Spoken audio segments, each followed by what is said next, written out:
All right, I'm David Higgins. This is Armando Edmiston, personal injury attorney. Got offices in Tampa and St. Petersburg. Today what we're talking about is low-speed car accidents and injuries people actually get from them. You know, most people think that injuries are equal to the damage of a car. Right. Most people, unfortunately, or really the insurance companies think, David, that just because you have no visible property damage on your bumper, that equates to no injury. And a lot of the accidents we have here in Tampa Bay, right? A lot of traffic, so they're fender benders, what they call. Yeah. You get rear-ended in traffic on the highway, or maybe you're backing out of a parking spot and someone's a little too quick and hit you, or you backed out too fast in front of somebody. Yeah, a lot of these low-impact cases are seen when you're on 275, when you're on Hillsborough Avenue, when you're on Dale Mabry, when it's bumper to bumper, right? And they occur because people look down at their phone or they're distracted, right? They either look down at the radio, something happens in the car, or they just happen to look out the window and all of a sudden the people in front of them are stopped. So these typically occur under 20 miles per hour, David. So if someone's watching and you've been in one of these accidents recently, or one of them comes up for you and you don't have much damage, you still should talk to an attorney, and we're going to go over why. You should talk to an attorney because you have some time constraints. Florida is a no-fault state, so if you have any injuries from a car accident, you have 14 days from the date of that car crash to be seen and evaluated. All right, so you had said under 20 miles an hour is usually what you consider a low-speed impact, right? Yeah, so typically these impacts that we see, so when they build or design cars, David, those are designed to take a hit. The bumpers are designed to bend in and then pop back out. So that's why we don't see visible property damage. Back in the day, everybody had metal bumpers, right? So any tap, you would just see it. But now because we have plastic bumpers for the most part, and we have foam behind those bumpers, they're meant to take an impact and pop back out. That happens. I mean, around here you got very busy areas like Dale Mabry, Hillsborough Avenue. We're in traffic on I-4, I-275, and it's always stop and go, stop and go. And those people are still 10, 20 miles an hour right in there, and just boom. Boom. And that really messes people up, and they don't think about it. What do you think really the biggest causes of that is, especially in this area? The biggest cause of the accidents or the injuries? The accidents. So I think it's the distracted driving, people looking down at their phone, right? That's got to be the number one in today's times. It used to be the radio, right? 20 years ago, if you had asked me, I would have said the biggest distraction is the radio. People messing with the GPS. Back in the day, you used to have a GPS machine. Well, now the phone has taken over that number one distraction. It drives me nuts. Every morning on the way in here to the office, people are just staring at their phone and either not going or constant. I mean, I'm putting pictures up all the time. Constant accidents where they're just staring at their phone and crash into people. You know, the other leading cause, though, David, besides the distracted driving, is tired. So these crashes, these minor impact happen usually at rush hour, right? Like 5 o'clock, or early in the morning, 7 o'clock. So not only are people coming to work, but you have people going home from work. They're working the late night shift. And then I think a lot of times in the morning, people are just running late, so they're trying to weave through traffic like an idiot. That happens constantly. So we were talking about how the new cars, a lot of plastic, you don't really see as much damage as you used to in the older models, all metal. And that's where a lot of people don't believe that you're actually hurt when they look at the car. You're like, your car's not destroyed. How are you actually hurt?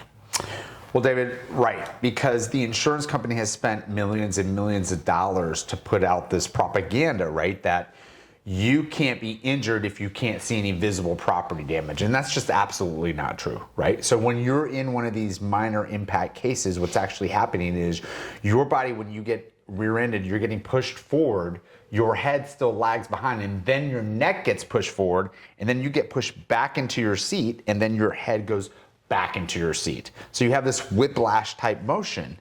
And that can occur, right, at any speed under 20 miles per hour. You don't need to be going fast. I mean, I often tell people, listen, we don't let our kids in school run as fast as they can behind a kid who's just standing there and push them as hard as they can. And that may only be 5 miles an hour, right? If you're really fast, maybe 8, 9 miles an hour. We don't allow that. Why? Because the kid who gets pushed, he's going to go through that same whiplash motion and get hurt. So yeah, photos never actually tell the story of what happened to a person. Not in the minor impact, right? So it's easy for the defense, easy for the insurance company to say, well, there's no way you could have been injured because we don't see any damage on your bumper. Soft tissue. It doesn't show up in a picture of your bumper at all. Doesn't show up in a picture of your bumper, that's correct. David, actually, you have been in one of these accidents, these minor impact soft tissue cases, right? Yeah, just 2 months ago, actually. Tell us what happened. It was a 3-car. I stopped in traffic at a red light. Car came up behind me, and a car slammed into him at probably 45 miles an hour, at least. But that pushed him into me. He probably hit me at between 10 and 12 miles an hour when he impacted my car. But my car doesn't really show a lot of damage. Like some of the plastic, the brackets under the bumper are broken, but it doesn't look like it was crushed. But at the same time, I got out and I'm like, okay, adrenaline's hit. I'm gonna feel this tomorrow. Check everybody, take some pictures. And then a couple hours later, the shoulders start to get sore, I had a headache, the neck's starting to hurt. And next morning, I went into the doctor to get checked out. Yeah, you have soft tissue damage in the neck, the back, the shoulder. But your car looked fine. Car looks pretty okay. I mean, there's some damage to it visibly. You get underneath, you see the brackets are broken. It's going to need to be repaired, but it's plastic. And the kid who caused the accident was like, "Oh, I'm a mechanic," and he pops the piece back in. I'm like, "Stop doing that! Don't touch it. Leave it alone." Right? Yeah. But that's what happens. I was the front of 3. You were the very front. Yeah. So there was you in the front, a middle car. Yep. And then the person that caused the accident. Yep. Right? So the person that caused the accident at 40 or 45 hits the vehicle behind you. That car then, who had its brakes on, right, because he was stopped, gets pushed into you. And the resulting force was anywhere from 10 to 15 miles per hour. Yeah. Right? Yeah, it's the same as if you were just sitting at a red light and someone hits the gas by accident and drives into you because they see the lane next to them go. But that messed me up. But were you feeling anything at the scene? Adrenaline's high. And no, the first hour, you're like, adrenaline's there until that tapers off. You don't start to notice it. And then after the adrenaline wears off, you start to go, wow, I got a headache. And it's like, God, my neck is starting to get a bit sore. I don't like this. So you take some aspirin and try to put a cold pack on it. And no, you still got to go in and get checked out, which I did the next morning. Great. In mine, I knew that something was going to happen the next day. Like, I know it was going to come on, right? It's what we do. But what do you think biggest mistakes people do right in that instant in general on these lower impact accidents? So, David, I think the number one mistake is that they pick up the phone, okay, and they talk the other person's insurance company, and the insurance company, the first thing they're going to ask is, what happened? And then they're going to say, are you okay? And 9 times out of 10, people at the scene and these minor impact are like, yeah, I'm fine. Because they don't realize the adrenaline is still pumping. They don't realize they're injured. Yeah, that's exactly right. And it was the same for me. Like, I know it's going to come on in the next day or two, but right in that moment, you don't feel it. Your adrenaline's up. So I think the biggest thing we're going to tell people is you don't talk to your adjuster about your pain. And when they ask, how are you doing? You go, I'm going to be evaluated. I'm going to get checked out. So stop. Go don't talk to them, right, about your injuries. You can tell them what happened. You can get a claim number, but do not talk about your injuries until you know. And don't go posting pictures and all that other stuff on the internet, for sure. That happens all the time, David. We're going to get into another topic on that in a different video on how people ruin their own cases posting videos or photos all the time. Yeah. But let's talk like Whiplash, right? Because people think that's a joke. I mean, we used to see back in old TV shows the big neck braces, and people. It's propaganda. I mean, it is what it is. But Whiplash is actually real, right? So Whiplash is a real injury, right? So what happens in these minor impacts is that you have your seatbelt on, right? That comes across your shoulder, and so when you're impacted from behind, that seatbelt locks. And so basic physics, inertia, right? Something in motion tends to stay in motion. Your body's going to get pushed forward over the seatbelt. The seatbelt's going to try to hold it in. Your chest is going forward, and then your neck is going to go forward. Then your chest is going to go back first, and then your neck's going to go back, and you have that push forward and push back. Yeah, so your chest moves, but your head doesn't. Your head gets whipped backwards. Right. And then when you have that snap, it messes up the ligaments. Yeah. Yep. So whiplash is real. And again, because you have adrenaline, you're not going to feel that right away. No. And the thing is the muscles and the ligaments are what support your head and your neck. Right. So your bones aren't helping. That's just your spine. That's just your spine. And adrenaline takes away pain so you can move through the process So here's something else, David, that's really interesting is that if you have these soft tissue injuries, they're not going to show up on an x-ray. So if you go get an x-ray, you go to the urgent care and they're like, you're fine and you're still feeling pain, x-ray is only going to show bones, right? They're just telling you don't have any broken bones in your neck. Well, what about the ligaments and the muscles and everything else that's part of your neck? In all the years you've been doing this, what do you hear as the standard reported complaints people have from just bodily pain from the whiplash? tissue? Yeah, so typically you have headaches, like you'd already said, right? They have stiffness in their neck. They have a decreased what's called range of motion, right? So they say, well, I can't really turn my head this way, or I can't really turn it to the left. So they have decreased range of motion. They can have numbness going down the arms or tingling sensation. They can have pins and needles, right? I've had them say pins and needles, and that can also travel down your legs. But those are the common symptoms. So, I mean, I'm sure you saw I had to rearrange my entire desk. After mine, I couldn't turn my head to look where my monitors were set up. I had to reposition everything because just that one turn to the side was driving me crazy. I could turn my head one way, but not the other. And then for the first, month and a half, sleeping, the first month of sleep was off and on, right? Yeah. Constantly. But it still bugs me. If I notice I wake up if I'm sleeping on my left side, because the shoulder. I get this crazy pain in the back of the left shoulder. I wake myself up and I have to reposition and go to my right side. It's annoying, but that doesn't show up on an x-ray. Doesn't show up on an x-ray. So get checked out. It is important. How long do people usually take before they start to get them? Because we know it doesn't happen instantly unless it's really bad. Right. If you feel instantly, you need to go to the hospital. Get in the ambulance. Get in the ambulance, okay? But typically you're looking at I'd say a 1 to 3 day delay, right? And here's the big issue, David, that these symptoms come on slowly, right? So at first it's like, I kind of got a nag, like it's a little achy. That's what I hear a lot. It's a little achy, and it's a couple days later, like I can't move my neck.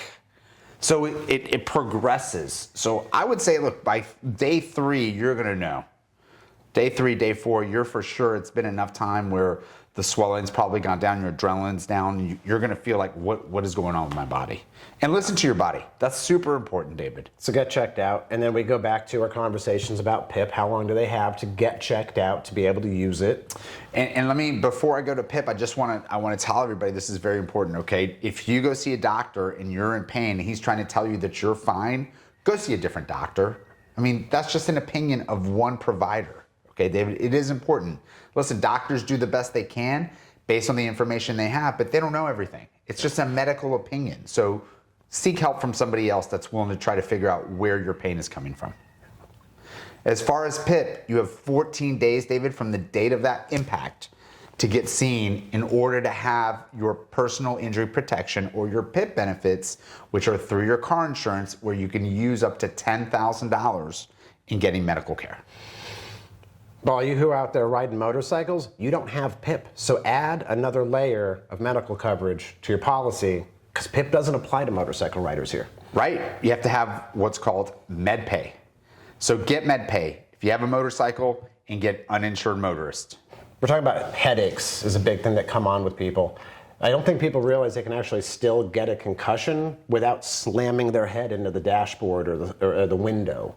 Or hitting anything. Yeah, without actually smashing your head into something, you can still get a concussion. You can, David. So one of the things is going to be that being pushed forward and that seatbelt locking, and how fast. What is the acceleration of your head as it goes forward and as it goes back? Because your brain inside your head is in fluid, and so your brain can hit the front of your skull and the back of your skull to cause a concussion. Yeah. So you don't need to hit your head. Your brain's going to just continue. It's physics. Physics. It's physics. All right. So when people do have these head injuries, what does that look like for people? Like, what are they symptomatically? So symptomatically, what's going to happen is they're going to become sensitive to light. They're going to have nausea. They're going to have problems sleeping. They're going to have dizziness. They're going to have headaches, right? Sleep disruption. Sleep disruption. Mood changes for people too. Mood changes as well. Right, they're going to be... They don't feel themselves. That's what I hear a lot. Off at work, off at home, just off in their everyday. Yeah. And still, I mean, those things are a reason to go get checked. Very important, right? Because time is important if you do have a concussion to be able to be diagnosed and be seen by a neurologist. So back injuries are where people get pretty scared with these things.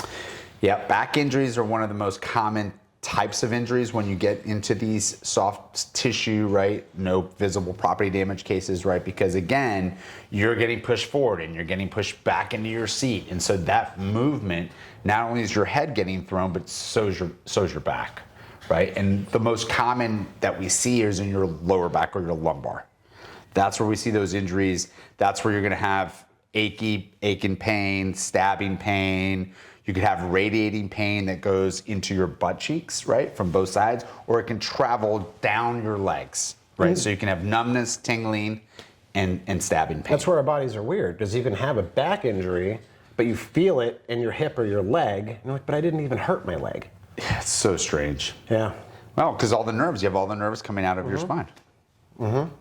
So shoulder and knee injuries, these are common. Yes.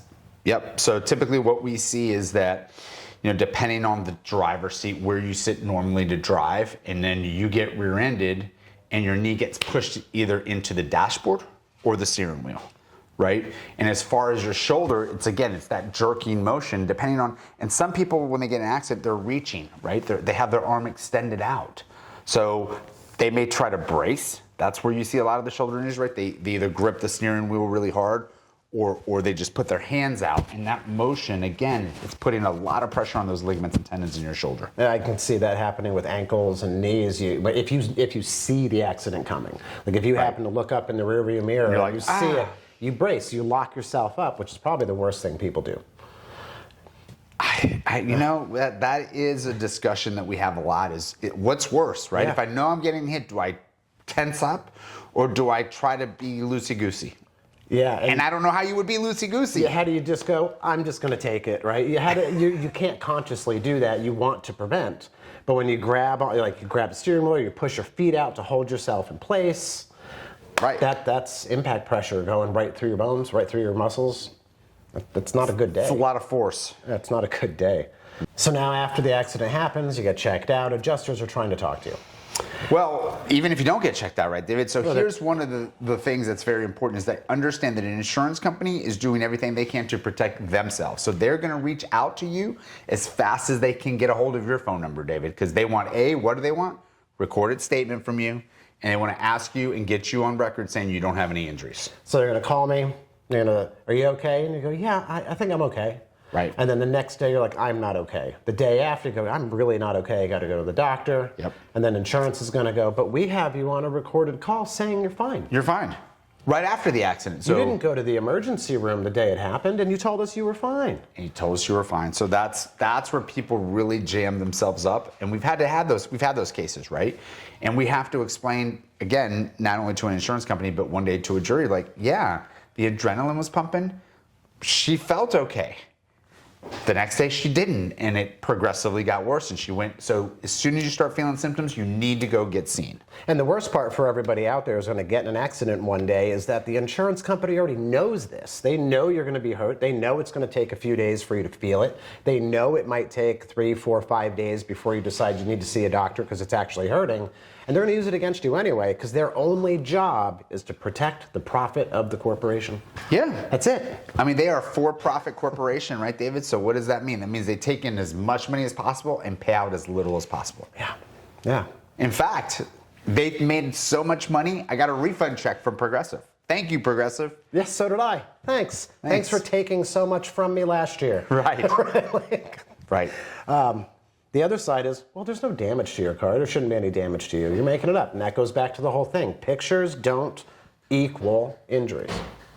They don't tell all the story all the time, Not right? all. So we have to look at what actually happened to the person, right? So we have to rely, when we are proving these cases, I mean, this is where the insurance company really took a stand, David, and they got tired of paying out on these minor impact soft tissue cases. So they really take a stand that, look, you have to be seen right away. You have to get consistent treatment because we're going to be relying on the testimony of the doctors to prove your injuries because we won't be able to show on an x-ray, hey, here's the damage. It's right here. Or it might not even show up on an MRI. Here, I have a client right now that x-rays perfect, MRI's perfect. She's in a lot of pain. So we're gonna have to rely on the testimony of her doctors to prove that she has suffered one of these minor impact soft tissue cases. And then there's other tests for nerve damages that don't show up on MRIs, and other tests for brain injuries that don't show up on any of those. And they just all cost money. They do. And they don't want to pay for you to get those tests. No. So that's unfortunate. So remember, you only have one body, David. Take care of it. Take care of it. The other side is the adjuster will go, well, you've had injury in the past. You were in a car accident 10 years ago. That's the other thing. So they can run what's called a loss report on you, okay? And if you've ever been in another accident, it pops up, and they already know, right? So one of the things they like to do is say, oh, well, you were injured before.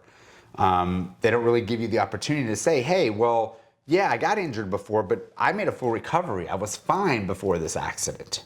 So don't get pushed into admitting that you had prior accidents or prior injuries. Talk with a lawyer, right? Get a lawyer involved as soon as possible, and wait to speak to an insurance company until you know the extent of your injuries. All right, so how about a simple checklist, like a practical action plan for people after one of these small accidents, what they call the fender benders? Yeah, right. The minor impact cases, right? So get evaluated right away. Take pictures of any possible damage that you see, not only on your car, but on the car that hit you. So a lot of times, the car that actually receives the impact from the bumper in the back doesn't have any damage, but the car in the front has damage. So you want to capture those pictures of the car that hit you, right? So take pictures of all of the vehicles. You want to keep records, right? So if you miss time from work, if you pay out of pocket to go see a doctor, any of those, any out of pockets you want to keep track of. And also if you miss time from work, right, keep a journal, because you are entitled to get paid back that time away from work. And when the adjuster calls you, you say, I have a lawyer. Let them talk to you for me, thanks. Yeah, they will try to call you several times because they want to talk to you, and then they act like, oh, we didn't get the letter, sorry. So something I do, and I did after mine, is I kept a daily journal of how I was feeling. If I was waking up, how many times I recognized myself getting up from pain in the night, how I'm feeling throughout the day, headaches, or like they said, I had to rearrange my workstation just to be comfortable sitting at the desk for just hours. So you can continue to work, right? Do your daily tasks. So I kept a daily task list, or a daily symptom list of what's going on, and over time, it maybe gets a little bit worse throughout the first week or two, and then maybe it gets a little better, but you just keep a record of everything that you're feeling. So that can cut both ways, right, David? So yes, I like some clients that can keep a record, but here's the thing, right? If the records you're keeping, you need to make sure and convey the same information to the doctor. Yeah. Because if the doctor's notes don't match up with your records that you're keeping, then they're gonna point to you and say, well, you're lying. One of you is lying, right? And the doctor has no motivation to lie. So you need to be careful. If you do that, you need to convey that same information to the doctors that you treat with. Yeah, always tell them exactly what's going on. Yes. And I think the journal's a good way to do that. So when you see the doctor, do it on your phone in a notes. So you can say, hey, he goes, how you feeling? You can go, well, here, let me show you. This is what I've been feeling the last few days. Right. And you can actually go over it, and the doctor can actually help you better. Right, because that's another thing, David, I think that's important, is that if you do go get treatment, right, and you do go get care, that you need to explain to the doctor everything. And right? we're not seeing the doctor every single day. So when the doctor says, how are you feeling today? Right, you could be having a good moment. Like, I'm feeling pretty okay right now, but yesterday I wasn't. The day before I wasn't. The last time I saw you, I felt like crap. Right. So yeah. It helps telling the story, right? Because you could have a good moment, but not being good, like you said before, and you won't even think about that. All right, so if you're feeling some symptoms after a low-speed crash in a couple of days, go to the doctor, get checked out. Yes. Contact an attorney if you haven't already. Yep. Don't speak to the other insurance company. Potentially don't speak to your own insurance company, right, David? Because if you have uninsured motorists, they will step into the shoes of the defendant and be able to bring up any defenses and use things that you tell them against you. Yeah. So get a lawyer that's in your corner right away, because that's your best bet to protect you. Uninsured motorists, we've done this before, but get it. Make sure you have it, because it's the only thing that's really going to protect you. Get uninsured motorists and get protected. Yeah. For a few dollars, totally worth it. I agree. All right. So how do they contact you when they need you? I'm Armando Edmiston. You can reach us either on the web at armandoinjurylaw.com, or you can call us at the office at 813-482-0355. We have offices in Tampa and St. Petersburg. So everyone in the area, we're easy to work with. He's easy to get in touch with. All right. Thank you.